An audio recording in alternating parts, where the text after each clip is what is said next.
Review videos are made for review purposes and falls under fair use.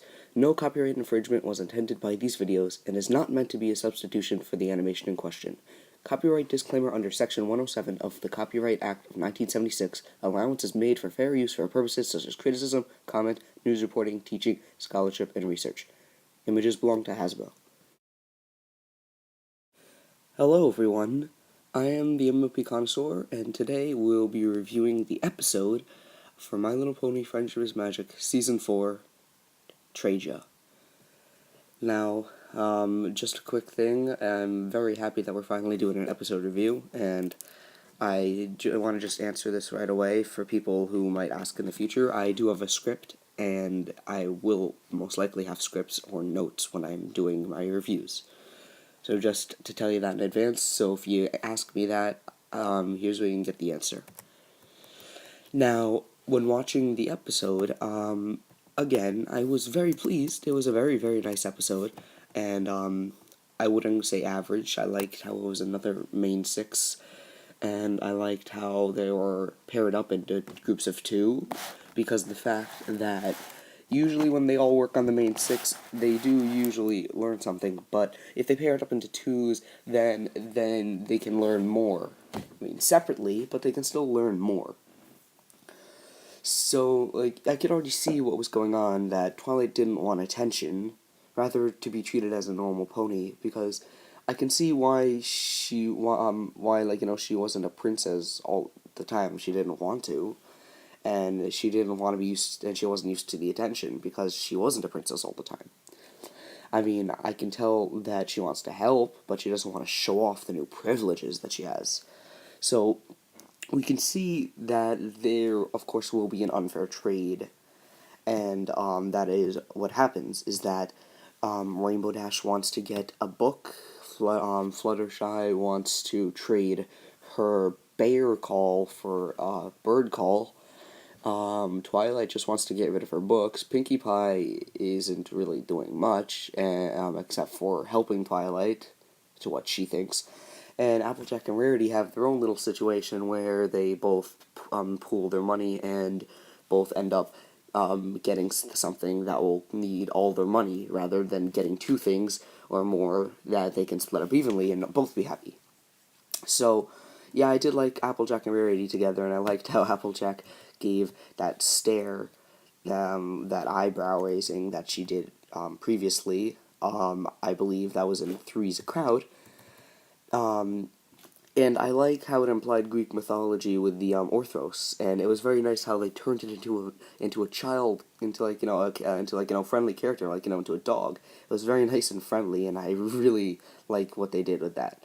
Now, of course, AJ Rarity, of course, Applejack gets frying a pie pan that's antique, and Rarity gets some sort of I forget the name of it, but I think it was like some sort of pin something, but she has the same one, except it's not an antique.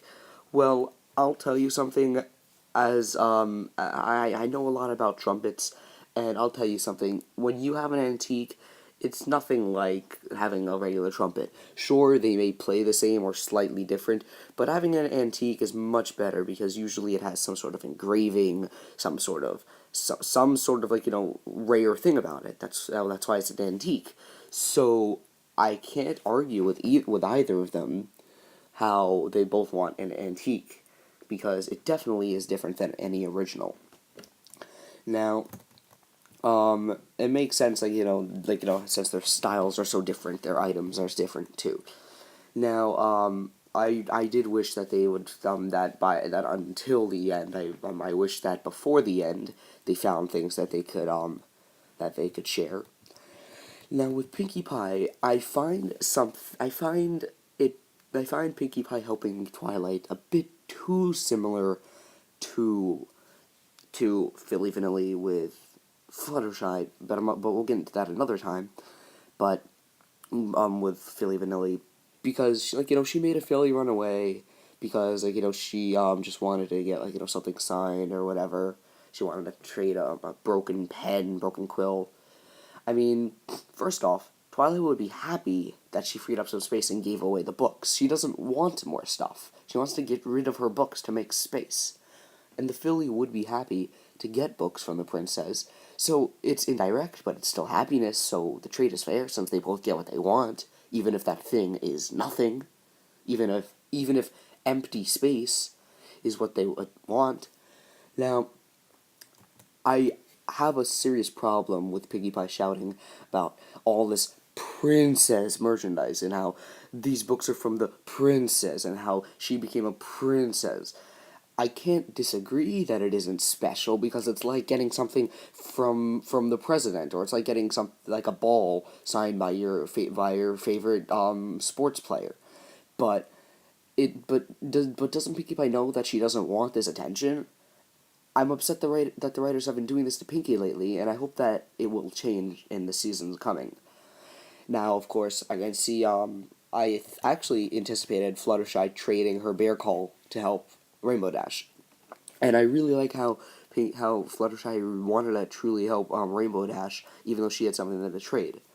Now, AJ and Rarity arguing about a nice thing, like remember in the sleepover episode, they argued over apologizing, like I'm sorry more, and here they're saying the same thing, and like I'm a I insist this. That is nice arguing. I like that. It's a bit of comedy, but I like it. Now, when Pinkie Pie stated that when Pinkie Pie stated Twilight was nothing before she was a princess or something along the lines of that. I mean, she saved Equestria on multiple occasions, and she thinks that that's nothing.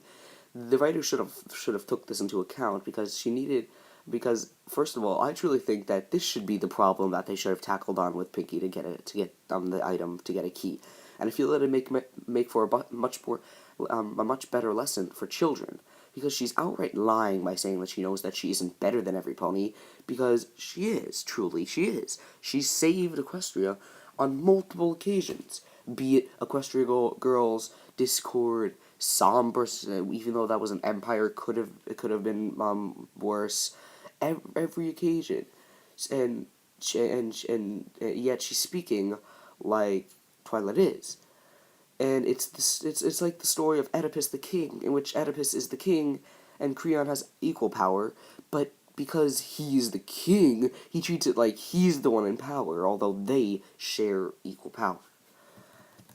Now, I thought that none of them would get what they want, and they would learn that, and they would learn something along the lines of, you shouldn't fight over something, you should all get something that you can like.